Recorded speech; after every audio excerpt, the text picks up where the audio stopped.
ആദർശ് നയനയ്ക്ക് ഒരു കൊലുസ് ഗിഫ്റ്റ് ചെയ്യുന്നുണ്ടായിരുന്നല്ലോ. അപ്പൊ അവള് നന്നായിട്ട് ഡിസൈൻ ചെയ്തതിന് വേണ്ടിയിട്ട് അവൾക്ക് കൊടുത്തൊരു ഗിഫ്റ്റ് ആണത്. നയന പറയുന്നുണ്ട്, ഓഹോ അങ്ങനെ എനിക്ക് പ്രതിഫലമായിട്ടാണെങ്കിൽ വേണ്ട, സ്നേഹത്തോടുള്ള സമ്മാനമാണെങ്കിൽ മതിയെന്ന് നയന പറയുന്നുണ്ട്. ആദർശ് പറയാണ്, ഇത് സ്നേഹത്തോടുള്ള സമ്മാനം തന്നെയാണെന്ന് പറഞ്ഞിട്ടാണ് ആദർശ് നയനയ്ക്ക് അത് കൊടുക്കുന്നത്. പിന്നെ ഇത് അമ്മ കാണണ്ട, കണ്ടു കഴിഞ്ഞാലേ ആകെ വിഷയം ഉണ്ടാക്കും, അതുകൊണ്ട് നിന്റെ അമ്മ തന്നാണെന്ന് പറഞ്ഞാൽ മതി എന്ന് പറയാണ്. അതെന്താ അമ്മ അറിഞ്ഞാലെന്ന് ചോദിക്കുമ്പോ, അല്ല ഇനി അമ്മ അറിഞ്ഞിട്ട് അതിന്റെ പേരിലൊരു വിഷയം ഉണ്ടാക്കണ്ട എന്ന് ഓർത്തിട്ടാ അമ്മമാരുമായിട്ട് എന്തിനാ വെറുതെ വിഷയം എന്നൊക്കെ ആദർശ് പറയുന്നുണ്ട് കേട്ടോ. ഇത് കഴിഞ്ഞു പോയതാണ്, അതിന് ശേഷമുള്ളതാണ് പറയാൻ പോകുന്നത് കേട്ടോ. അങ്ങനെ ആദർശ് പറയുന്നുണ്ട് തന്നെ നയന ഈ കാര്യം ആരോടും വീട്ടിൽ പറഞ്ഞിട്ടുണ്ടായിരുന്നില്ല. നയന ഹാളിലിരുന്ന് ഡിസൈൻ വരച്ചോണ്ടിരിക്കായിരിക്കും കേട്ടോ. അപ്പൊ അവളുടെ കാലിലെ കൊലുസ് ദേവ്യാന്റെ കണ്ണിൽ പെടുന്നുണ്ട്. ദേവയാനി വന്നിട്ട് ചോദിക്കാണ്, അല്ല ഈ കൊലുസ് എവിടെ നിന്ന് നിന്റെ? ഇത്രയും നാൾ നിന്റെ കാലില് വെള്ളി കൊലുസായിരുന്നല്ലോ. ഓഹോ അപ്പൊ ആദർശ് ഡെയിലി നിനക്ക് സ്വർണം കൊണ്ട് തരുന്ന ആണോ പണിയും ചോദിക്കാണ്. അയ്യോ അല്ല മീനെ പറയുന്നുണ്ട്, അല്ല ഈയിടയ്ക്ക് നിനക്ക് വലിയൊരു മാല കൊണ്ട് തരുന്ന കണ്ടു, ഇപ്പതാ കൊലുസ്. കുറെ ആയല്ലോ ഇത്, അവനെ മുടിപ്പിക്കാനാണോ നിന്റെ പരിപാടി? കുറെ സ്വർണം വാങ്ങി കൂട്ടുന്നുണ്ടല്ലോ. ഇപ്പൊ മനസ്സിലായി നീ നിന്റെ ചേച്ചിയൊക്കെ എന്തിനാ ഇങ്ങോട്ടേക്ക് വരാൻ വേണ്ടി കള്ളത്തരങ്ങൾ കാണിച്ചു കൂട്ടിയെന്ന്. നയന പറയുന്നുണ്ട്, അമ്മേ സത്യമായിട്ടും ഇത് ആദർശിട്ട് മേടിച്ചൊന്നും തന്നല്ല, പിന്നെ ആഴി നിനക്ക് കൊലുസ് വാങ്ങിക്കൊണ്ട് തന്നത്. ഇത് കാണുമ്പോ തന്നെ അറിയാം എങ്ങനെ പോലെ ഒരു 5 പവൻ മിച്ചമുണ്ട്, ആരാ നിനക്ക് കൊണ്ടു തന്നേന്ന് ചോദിക്കുന്നുണ്ട്. അവള് പറയാണ്, അത് എന്റെ അമ്മയാ, അമ്മ ഒരു ചിട്ടി കൂടിയിരുന്നു, അത് പിടിച്ചപ്പോ എനിക്ക് സ്വർണ്ണക്കൊലുസ് വാങ്ങിക്കൊണ്ട് തന്ന എന്ന് പറയുന്നുണ്ട്. ഓഹോ അങ്ങനെയാണോ, അത്രയ്ക്കുള്ള കപ്പാസിറ്റി ഒക്കെ നിന്റെ തള്ളക്ക് എന്തൊക്കെ ഉണ്ടോടി എന്ന് ചോദിക്കാണ്. അമ്മ എന്തിനാ അമ്മ അങ്ങനെയൊക്കെ പറഞ്ഞത്, ഞങ്ങളൊന്നും ഇല്ലാത്തവരൊന്നും അല്ല എന്നൊക്കെ പറയാണ്. അല്ല നിന്റെ വീട്ടിൽ ഇനിയും കുറെ കടമുണ്ടെന്നൊക്കെ പറഞ്ഞത് ഞാൻ കേട്ടിരുന്നു, അങ്ങനെയാണ് പിന്നെ നിന്റെ അമ്മയ്ക്ക് എവിടുന്നാ ഈ ഒരു സ്വർണ്ണക്കൊലുസ് മേടിക്കാൻ ക്യാഷ് കിട്ടുന്നേ എന്ന് ചോദിക്കാണ്. എന്റെ കല്യാണത്തിന് അമ്മയായിട്ടൊന്നും അവരെ വീട്ടുകാരും തന്നിട്ടില്ലല്ലോ, അതുകൊണ്ടാ ഓരോന്നൊക്കെ തരുന്നേ എന്ന് പറയുന്നുണ്ട്. ആ എന്നാ ശരി ആയിക്കോട്ടെ എന്ന് പറഞ്ഞ് ദേവേനെ തിരിയാൻ തുടങ്ങുമ്പോഴേക്കും നയനയുടെ അമ്മ അങ്ങോട്ടേക്ക് വരുന്നുണ്ട്. എന്താ മോളെ ഇവിടെ എന്ത് ചെയ്യാന്ന് ചോദിക്കുന്നുണ്ട്. പെട്ടെന്ന് നയന ഒന്ന് ഞെട്ടി നിൽക്കുന്നുണ്ട്. അപ്പൊ നയനയുടെ കയ്യിൽ നിന്ന് ഒരു പേപ്പർ താഴെ പോകുന്നുണ്ടായിരുന്നു, ഒരു ഡിസൈൻ ചെയ്തോണ്ടിരുന്നത്. അതിങ്ങനെ കനകം ഇങ്ങനെ എടുത്തു കൊടുക്കുമ്പോഴേക്കും ആയിരിക്കും അവളുടെ കാലിലെ കൊലുസ് കാണുന്നത്. ഹായ് മോളെ, ഇതേതായി കൊലുസ് ആദർശവും കൊണ്ടു തന്നാണോ? നല്ല ഭംഗിയുണ്ടല്ലോ കാണാന്, ഒന്ന് കാണിച്ചേ മോളെ എന്ന് പറഞ്ഞിട്ട് ആ കൊലുസ് നോക്കുകയാണ് കനകം. അപ്പോഴേക്കും അങ്ങോട്ടേക്ക് പോവാൻ നിന്ന ജലജ ഞെട്ട് തിരിഞ്ഞു നോക്കുകയാണ്. എന്നിട്ട് ചോദിക്കാണ്, കനകം ഈ കൊലുസ് കണ്ടിട്ടേ ഇല്ലേന്ന് ചോദിക്കുന്നു. ഇല്ല മോൾ എന്നോട് പറഞ്ഞില്ലല്ലോ, ആദർശ് വാങ്ങിക്കൊണ്ടുവന്ന മാല എന്ന് മോളെ കാണിച്ചു, എന്താ കൊലുസിന്റെ കാര്യം പറയാഞ്ഞി എന്ന് ചോദിക്കാണ്. നയന കണ്ണടച്ചിട്ട് അമ്മ മിണ്ടാതിരിക്കുന്നു പറയുന്നുണ്ട്. എന്താ മോളെ എന്താ കുഴപ്പമെന്ന് ചോദിക്കാണ്. ഒന്നുമില്ല എന്ന് നയന പറയുന്നുണ്ട്. ഓഹോ അപ്പൊ നീ പറഞ്ഞതോ നിന്റെ അമ്മയെ കൊണ്ട് തന്നേന്ന്, അതൊക്കെ ചുമ്മാതായിരുന്നല്ലേടി കള്ളി, നീ എന്നെ കള്ളത്തരം പറഞ്ഞ് പറ്റിക്കാന്ന് കരുതിയല്ലേ?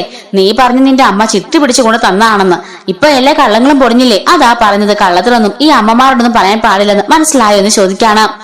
അപ്പോഴാണ് കനകത്തിന് കാര്യം മനസ്സിലാവുന്നത്. കനകം പറഞ്ഞ, അല്ല ഞാൻ മറന്നുപോയതാ, ഞാൻ തന്നെ കൊണ്ടു കൊടുത്തതാ എന്ന് പറയുമ്പോഴേക്കും ദേവേനി പറയാണ്, മതി മതി ഉരുണ്ട് കളിച്ചത്, അമ്മയും മോളുവേ കൂടുതൽ ഉരുണ്ട് കളിക്കണ്ട, കാര്യങ്ങളെല്ലാം എനിക്ക് മനസ്സിലായി എന്ന് പറയുന്നുണ്ട്. നയന അപ്പം ആകെപ്പാടെ പെട്ട അവസ്ഥയില് തലയും മുണിച്ച് നിൽക്കുന്നുണ്ട് കേട്ടോ. അപ്പോഴേക്കും അങ്ങോട്ടേക്ക് ആദർശ് വരികയാണ്. എന്താണ് പ്രശ്നം എന്ന് ചോദിക്കുന്നുണ്ട്. അല്ല ഈ കൊലുസ് അവക്ക് ആര് വാങ്ങി കൊടുത്തെന്ന് ചോദിക്കായിരുന്നു പറയുന്നുണ്ട്. അതമ്മേ അവളുടെ അമ്മ വാങ്ങി കൊടുത്ത എന്ന് പറയുന്നുണ്ട് ആദർശ്. അപ്പോഴാണ് ശരിക്കും നമ്മുടെ ദേവേനെ ഞെട്ടിപ്പോന്നത് കേട്ടോ. ഇത്രയും നേരം കള്ളത്തിനും പറഞ്ഞത് നയനയായിരുന്നല്ലോ, പക്ഷെ ഇപ്പൊ കള്ളത്തിനും പറഞ്ഞത് സ്വന്തം മോൻ തന്നെയല്ലേ. അത് കേട്ടപ്പോഴേക്കും അങ്ങ് ദേവേനെ ഷോക്കായിട്ട് നിൽക്കാണ്. അപ്പോഴേക്കും നയനെ കണ്ണിറുക്കി കാണിക്കുന്നുണ്ട്. എന്താന്ന് ചോദിക്കുന്നുണ്ട് ആദർശ്. ഓഹോ അപ്പൊ നീ അമ്മയുടെ കള്ളത്തരം പറയാൻ തുടങ്ങിയല്ലേ? എന്താമ്മേ അങ്ങനെ ചോദിച്ചേ? അല്ല നിന്റെ ഭാര്യയോട് ഞാൻ ചോദിച്ചു ഈ കൊലുസ് എവിടെന്നാ കിട്ടിയെന്ന്. അപ്പൊ അവള് പറഞ്ഞു അവളുടെ അമ്മ ചിട്ടി പിടിച്ച പൈസയെന്ന് മേടിച്ചോണ്ട് കൊടുത്താണെന്ന്. ശരി ഞാൻ സമ്മതിച്ചു എന്ന് പറഞ്ഞ് തിരികെ ഇപ്പൊ നടക്കാൻ തുടങ്ങിയപ്പോഴാ നിന്റെ അമ്മായിമ്മ വന്നിട്ട് ആ മോളോട് ചോദിക്കുന്നത്, മോളെ ഈ കൊലുസ് എവിടെന്നാണെന്ന്. അങ്ങനെ കള്ളങ്ങളെല്ലാം ആ സെക്കൻഡ് തന്നെ പൊളിഞ്ഞായിരുന്നു, അത് മോൻ അറിഞ്ഞില്ലല്ലേ എന്ന് ചോദിക്കുന്നുണ്ട്. ആദർശം തലകുണിച്ച് നിൽക്കാണ്. എന്തിനാണ് നീ എന്നോട് കള്ളത്തിന് പറഞ്ഞതെന്ന് ചോദിക്കുമ്പം, അല്ല അവക്ക് അങ്ങനെയൊന്നും കൊണ്ട് കൊടുക്കുന്നത് അമ്മയ്ക്ക് ഇഷ്ടമില്ലല്ലോ അതുകൊണ്ടാണെന്ന് പറയാണ്. ഇവക്ക് എന്തിനാണ് ഇപ്പൊ ഇത്രയും വില കൂടിയ സ്വർണ്ണമൊക്കെ നീ കൊണ്ട് കൊടുക്കുന്നത്? ആദ്യം മാലണ്ട് കൊടുത്താലേ ഇതാ ഇപ്പൊ കൊലുസ്. അമ്മ അത് അമ്മയ്ക്ക് അറിയാലോ, നയന വരച്ച ഡിസൈൻ കാരണം നമ്മുടെ കമ്പനിക്ക് എന്ത് ലാഭം ഉണ്ടായത്. നമ്മുടെ ഈ ഒരു ചിങ്ങമാസിക കളക്ഷൻ തന്നെ എന്ത് മാത്രമാണെന്ന് അമ്മയ്ക്ക് അറിയാവോ. ഇവളുടെ ഡിസൈൻസ് ആണ് ഇപ്പൊ ഹൈലൈറ്റ് ആയിട്ട് നിൽക്കുന്നത് എന്ന് പറയുന്നുണ്ട്. അതിനിപ്പോ എന്താ കുഴപ്പം? ഓ, നമ്മുടെ കമ്പനിയിൽ ആദ്യമായിട്ടൊന്നല്ലല്ലോ നമുക്ക് കോടികൾ കിട്ടുന്നത്. ഇവള് വന്നതിന് ശേഷം ഒരിച്ചിരി കൂടുതൽ കിട്ടി, അതുകൊണ്ടാണോ ഇത്രയ്ക്കൊക്കെ പ്രഹസനം? അത് ഇവള് തന്നെ വാങ്ങി തീർക്കും തോന്നുന്നുണ്ടല്ലോ എന്ന് പറയാണ്. നയന പറയുന്നുണ്ട്, അമ്മയെ ഞാൻ ആദർശയോട് ആവശ്യപ്പെട്ടൊന്നുമില്ല. ഇത്രയും കാലം ഞാൻ വെള്ളിക്കോലസ് തന്നെ ഇട്ടോണ്ടിരുന്നത്. എന്റെ കയ്യിലും കഴുത്തിലെ ആ താലിമാലയും അല്ലാതെ ബാക്കിയെല്ലാം ഞാൻ വരവും വെള്ളിയും തന്നെ ഇട്ടോണ്ടിരുന്നത് എന്ന് പറയുമ്പോഴേക്കും ആദർശ് പറയാണ്, അമ്മ അത് പിന്നെ അവളുടെ കഷ്ടപ്പാടിനുള്ള പൈസ അവൾക്ക് കൊടുക്കണ്ടേ? പൈസ ആയിട്ടുള്ള മേടിക്കില്ല, അതുകൊണ്ടാണ് ഞാൻ അവൾക്ക് ഗോൾഡ് ആയിട്ട് കൊടുത്തെന്ന് പറയാണ്. മുത്തശ്ശൻ ചോദിക്കുന്നുണ്ട്, എന്താ എന്താ ആദർശ് രാവിലെ അടുത്ത പ്രശ്നം? ഒന്നുമില്ല മുത്തശ്ശ എന്ന് പറയുന്നുണ്ട്. ദേവേനി പറയാണ്, ഒന്നുമില്ലാതൊന്നും അല്ല, കണ്ടില്ലേ കഴിഞ്ഞ ആഴ്ച ഒരു മാല അവൾക്ക് കൊണ്ടു കൊടുത്തു. ഏകദേശം ഒരു 10 പവനോളം വരും. ദാ ഇപ്പൊ ഈ കൊലുസ് അച്ഛൻ കണ്ടോ, 5 പവനോളം വരും ഇതിന്റെ വില, ഇതിന്റെ വെയിറ്റ്. എന്നിട്ട് അവളോട് ചോദിച്ചപ്പോ അവൾ പറയുക അവളുടെ അമ്മ കൊണ്ട് തന്നതാണെന്ന്. അവളുടെ അമ്മ വന്നപ്പോഴേ ആ കള്ളി പൊളിഞ്ഞു. അതിന്റെ പുറകെ എന്റെ മകനുണ്ടല്ലോ, എന്റെ മകൻ ആദർശ്, അവൻ വന്നിട്ട് പറയാ അത് അവളുടെ അമ്മ കൊണ്ട് കൊടുത്തതാണെന്ന്. പാവം, അവൻ അറിഞ്ഞില്ല കള്ളി നേരത്തെ പൊളിഞ്ഞ കാര്യം എന്നൊക്കെ പറയുന്നുണ്ട്. മുത്തശ്ശി ചോദിക്കാണ്, അതിനിപ്പോ നിനക്കെന്താ ദേവേനി കുഴപ്പം? അവന്റെ ഭാര്യയ്ക്കല്ലേ അവൻ കൊണ്ടു കൊടുക്കുന്നത്, വേറെ ആർക്കും അല്ലല്ലോ. അമ്മേ, അവൻ പിന്നെ സത്യം പറഞ്ഞാൽ എന്താ കുഴപ്പം? അവനോട് കള്ളത്തരം പറഞ്ഞു എന്ന് പറയുന്നുണ്ട്. മുത്തശ്ശൻ പറയാണ്, അപ്പൊ തന്നെ മനസ്സിലാക്കിക്കോ, നിന്നോട് നിന്റെ മകന് എന്ത് മാത്രം ബഹുമാനം പേടിയുണ്ടെന്നുള്ള കാര്യം. നീ അറിഞ്ഞാല് നീ ആവശ്യമായത് ഇവിടെ കിടന്ന് ഒച്ചപ്പാടും ബഹളം ഉണ്ടാക്കുമെന്ന് കരുതിയിട്ട് തന്നെയാ നിന്റെ മകനെന്ന് പറയാഞ്ഞത് എന്ന് പറയുന്നുണ്ട്. അപ്പോഴേക്കും ആകെപ്പാടെ ചമ്മിയൊരു അവസ്ഥയിൽ നിൽക്കാണ് ദേവയാനി.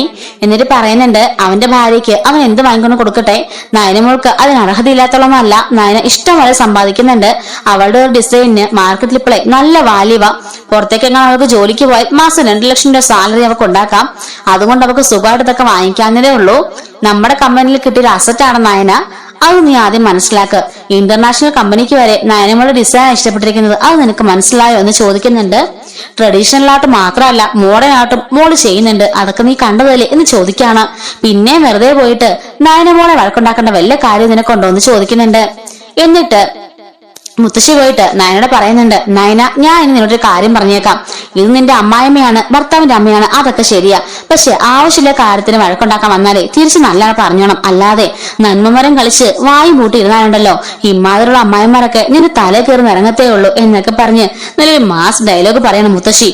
അപ്പോഴേക്കും നമ്മുടെ മുത്തശ്ശീനെയും നയനെയും കൂടെ നോക്കി നിൽപ്പിക്കുകയാണ് കേട്ടോ ഈ ദേവയാനി.